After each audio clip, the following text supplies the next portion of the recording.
Hello दोस्तों, अगर आप पियरलेस मार्शल स्पिरिट का लेटेस्ट एपिसोड देखना चाहते हैं तो इस चैनल को जरूर सब्सक्राइब कर लेना। हम डेली इसका 3 एपिसोड अपलोड करने वाले हैं जो सबसे पहले हमारे चैनल पर मिलेगा। और आपके लिए इतना मेहनत कर रहे हैं तो प्लीज वीडियो को लाइक और कमेंट करके बता देना कि वीडियो कैसे लगी आपको। तो चलिए एपिसोड की शुरुआत करते हैं। आगे हमें कीन युआन सेक्ट में रैंकिंग लिस्ट के कंपटीशन के दूसरे दिन में दिखाया जाता है। वहाँ कंपटीशन के नेक्स्ट लेवल के लिए एल्डर यांग अपने आइसोलेशन फॉर्मेशन से अरेना बनाते हैं। सभी प्लेयर उस पोर्टल के अंदर जाकर आइसोलेशन डायमेंशन में फाइट करेंगे। उसके बाद सेक्ट मास्टर यांग बोलते हैं कि यह रैंकिंग कंपटीशन आइसोलेशन फॉर्मेशन में पहली बार सेक्ट के न्यू स्टूडेंट फेंग से शुरू होगी और सेक्ट रूल के हिसाब से केवल 20 साल से नीचे वाले स्टूडेंट कंपटीशन में पार्टिसिपेट कर सकते हैं। सेक्ट मास्टर यांग की बात सुनकर फेंग अरेना में जाता है। उसके बाद हम देखते हैं कि वहाँ फेंग के आंटी यू आती है और बहुत सारे अलग अलग सेक्ट के मास्टर भी फेंग के फाइट को देखने के लिए आए हुए होते हैं। वे सभी आपस में बातचीत करते हुए बोलते हैं कि फेंग अभी भी बहुत यंग है और उसकी ऑरा भी दूसरों से अलग है। फेंग ने बहुत से सेक्ट के स्टूडेंट को डिफीट किया है और आज हम तुम्हें देखने आए हैं कि क्या तुम इनर सेक्ट के स्टूडेंट को हरा सकते हो, तो हमको डिसअपॉइंट मत करना। सभी मास्टर की बात सुनकर वहाँ खड़े लोग आपस में बोलते हैं कि यहाँ सभी मास्टर फेंग की फाइट को देखने के लिए आए हुए हैं, जरूर फेंग में कोई बात होगी। और कुछ मास्टर यहाँ आए हैं जिनका कीन युआन सेक्ट से बिल्कुल भी नहीं बनती। मैंने सुना था कि कीन मू सेक्ट और कीन युआन सेक्ट की रिलेशन बहुत समय से खराब चल रही है, फिर वह यहाँ कैसे आ गए हैं। लोगों की बात सुनकर किंग मू सेक्ट के मास्टर हंसते हुए बोलते हैं कि जब मैंने कीन युआन सेक्ट के कंपटीशन के बारे में सुना है, मुझे इस कंपटीशन को देखने के लिए रहा नहीं गया, इसीलिए ना बुला जाने के बाद भी मैं चला आया और मुझे नहीं लगता कि सेक्ट मास्टर यांग को इससे कोई प्रॉब्लम होगी। किंग मू सेक्ट मास्टर की बात को सुनकर सेक्ट मास्टर यांग हंसते हुए बोलते हैं कि हमें यहाँ कोई प्रॉब्लम नहीं है सेक्ट मास्टर, आप सब यहाँ कंपटीशन देखने के लिए आए, यह हमारे सेक्ट के लिए सम्मान की बात है। और उसके बाद सेक्ट मास्टर यांग फेंग से बोलते हैं कि अब तुम अपना अपोनेंट चैलेंज के लिए चुन सकते हो। उसके बाद फेंग चारों ओर अपने अपोनेंट को चुनने के लिए देख रहा होता है तो वहाँ खड़ा एक बंदा फेंग को चैलेंज देते हुए बोलता है कि वैसे तो मेरा डिवाइन गेट लेवल सीनियर डिंग सान से कम है, लेकिन तुम्हारे से बहुत ज्यादा है और तुमको तो कोई बच्चा भी हरा सकता है। क्या तुम में मेरे को चैलेंज करने की हिम्मत है? उसके बाद हम देखते हैं कि वहाँ यान बिंग आकर बोलती है कि तुम बहुत बड़ी बड़ी बात कर रहे हो, तुम पहले मेरा सामना करके देख लो।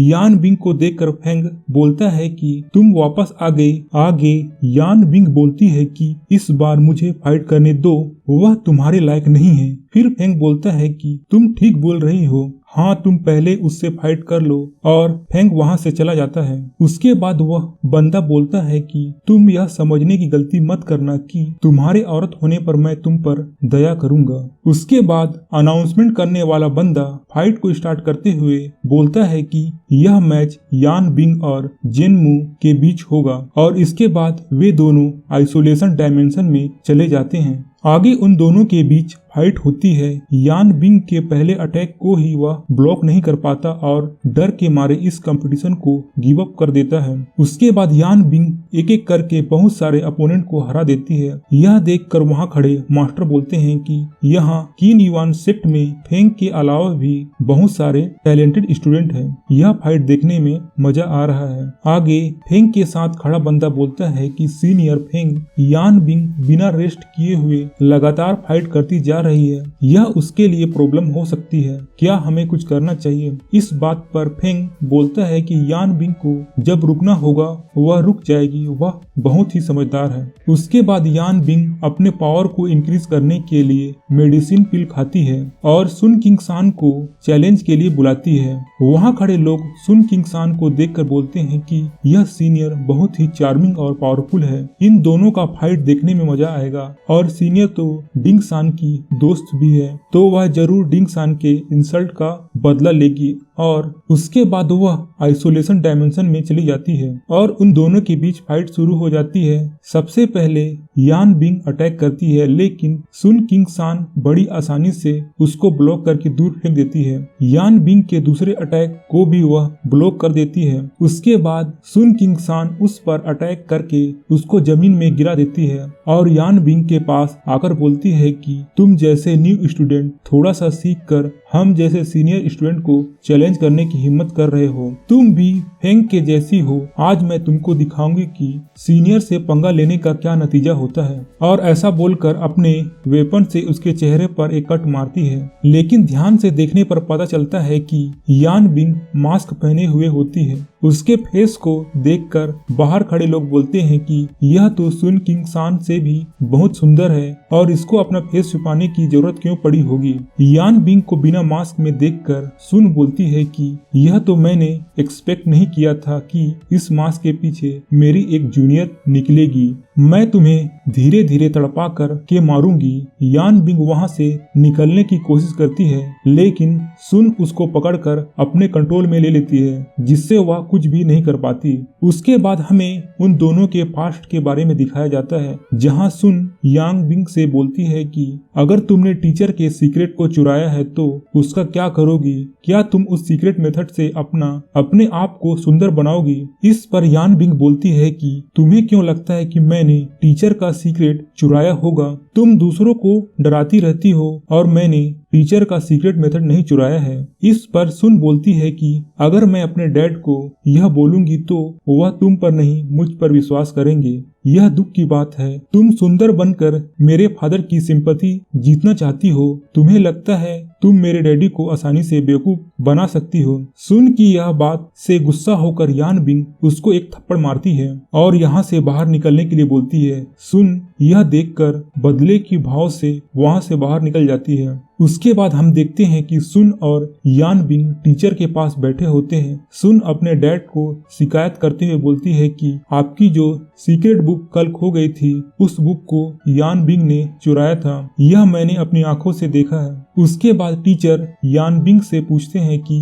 क्या तुमने इसको चुराया था? यान बिंग बोलती है कि मुझे फंसाया जा रहा है, मैंने यह नहीं किया है। इस पर सुन बोलती है कि तुम झूठ मत बोलो, यह सीक्रेट बुक मैंने तुम्हारे कमरे में देखा था। उस रात यान बिंग हमारे घर में घुसी भी थी। आगे यान बिंग बोलती है कि टीचर मैं केवल स्टडी कर रही थी। मुझे अपने पिता के मौत का बदला जितनी जल्दी हो सके लेना था, इसीलिए मैंने आपको बिना बताए स्टडी कर रही थी। प्लीज इस बात के लिए मुझे माफ कर दीजिए। उसके बाद टीचर यान बिंग से बोलते हैं कि एक मार्शल कल्टीवेटर का स्ट्रेंथ एक ही चीज पर फोकस होता है। जो भी बुरे लोग या फिर यहाँ रहने लायक नहीं है, उन सबको निकाल दिया जाता है। यान बिंग टीचर से रिक्वेस्ट करती है कि मुझे मत निकालिए, लेकिन टीचर उसको यहाँ से बाहर जाने के लिए बोल देते हैं। उसके बाद यान बिंग वहाँ से जाने वाली रहती है, लेकिन सुन वहाँ अपने साथियों के साथ आकर उसको परेशान करने लगती है। आगे सुन बोलती है कि देखा मैंने तुमको यहाँ से बाहर निकाल दिया ना,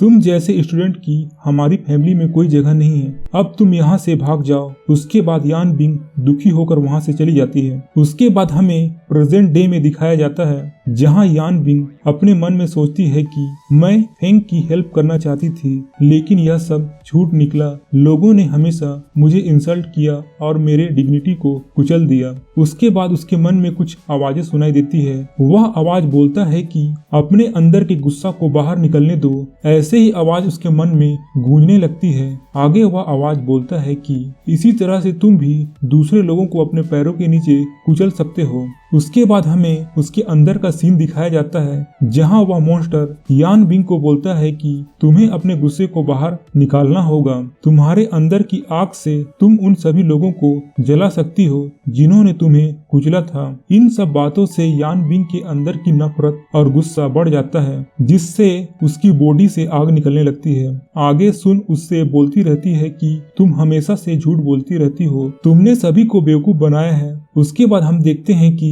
यान बिंग की आंखें लाल हो जाती है और उसकी बॉडी से आग निकल रही होती है और वह सुन को पकड़कर दूर फेंक देती है। उसके बाद सुन अपनी वेपन को यान बिंग पर फेंक कर अटैक करती है, लेकिन उसकी शील्ड उसको प्रोटेक्ट करती है। उसके बाद यान बिंग बोलती है कि तुमने हमेशा मेरा इंसल्ट किया है, मैं तुमको नहीं छोड़ूंगी। ऐसा बोलकर उस पर अपने हाथों से अटैक कर देती है। सुन अपने वेपन से ब्लॉक करने की कोशिश करती है, लेकिन यान बिंग का अटैक इतना पावरफुल होता है कि उसके वेपन को तोड़कर उसको किक मारकर जमीन में गिरा देती है। और उसके बाद यान बिंग उसके ऊपर आकर गुस्से से पागल हो जाती है और उसको पंच पे पंच मारती जाती है। उसके बाद बाहर फेंग यह सब देखकर बोलता है कि यान बिंग की ऑरा पूरी तरह से ओवरलोड हो गई है, अगर वह इसी तरह करती रही तो उसकी जान भी जा सकती है। वे सब यान बिंग को समझाने की कोशिश करते हैं, लेकिन उसकी आवाज आइसोलेशन डायमेंशन में नहीं जा रही थी। आगे फेंग उसको एक टोकन देता है जो यान बिंग के पास चला जाता है और उसको सभी की बातें सुनाई देने लगती है। उन सब की बातों को सुनकर यान बिंग अपने आप को कंट्रोल करने की पूरी कोशिश करती है और लास्ट में अपने आप को कंट्रोल करने के कारण उसकी ऑरा नष्ट हो जाती है और वे दोनों उस डायमेंशन से बाहर आ जाते हैं। उसके बाद यान बिंग को उठाकर वहां से ले जाया जाता है और वहां डिंग सान और फेंग आकर एक दूसरे से फाइट के लिए खड़े हो जाते हैं। और इसी के साथ यह एपिसोड यहीं खत्म हो जाता है। अब अगले एपिसोड में डिंग सान और फेंग के बीच फाइट होगी, तो चैनल को जरूर सब्सक्राइब कर लेना। मैं मिलता हूँ एक न्यू वीडियो के साथ।